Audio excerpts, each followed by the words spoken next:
Sa tagal ko nag-EXP, Lodi Pops, ito yung pinakamabilis na laro na nangyari sa akin. Apakabilis siya. Ang kalaban natin dito si Aldous, Lodi Pops. Yung build at emblem ko dito, yun pa rin naman sa XP. Ano lang natin to kasi sa live to nangyari. Mabilisan lang, tingnan mo ginawa ko sa kanya. Hinaras ko siya, pre. Tapos pagkaras ko sa kanya, wala na siyang buhay. May second ako, tumba. Tapos ganito gagawin natin. Lagi ko na ito sinasabi sa inyo. Siyempre, nagkiklear ka dyan. Babalik yan, siyempre, di ba? Ang gagawin, i-advance mo yung third skill mo. Doon. Tapos comboy mo na. Kamay-kamayin mo na. Inumay. Tumba! Tapos yung Aldous, wala na dito. O, ito na pagkakataon mo para pumaldo. Umalis na siya, ya. Wala na. Kasi hindi na siya makapag-stack sa akin. Mahirapan talaga ang Aldous kay Julian, Lodi Pops. Kasi si Julian, meron siyang range. Si Aldous kasi, million. Tapos dito, pinus ko na.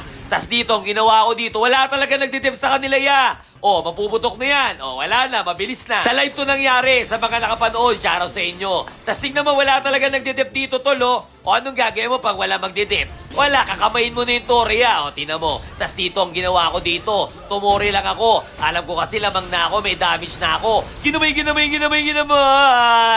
Tapos ang gagawin ko dyan, magpapail ako kay Estes. Hinila ko, magic. Tumba ako, hindi pala ako mahil kasi kalaban siya. Tapos dito, tinan mo pre, nasa Tori na ako. O, tapos ngayon, eto na. Siyempre, Tori ka, yun na importante sa mahalaga na matumba. Tapos dito, tignan mo tol, eto na may oras pre ha. Tignan mo, yung Tori doon sa taas, wala pang 2 minuto na push ko na.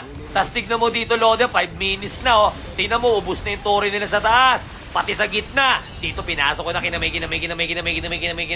Magic. Alam mo ano ka? Talo kasi Superman. Tapos dito tol, wala na. Tingnan mo yung oras na natapos pre. 7 minutes tol. Ang bilis no? Kaya kung may tanong ka pa kay Julia, comment ka lang dyan. Naije!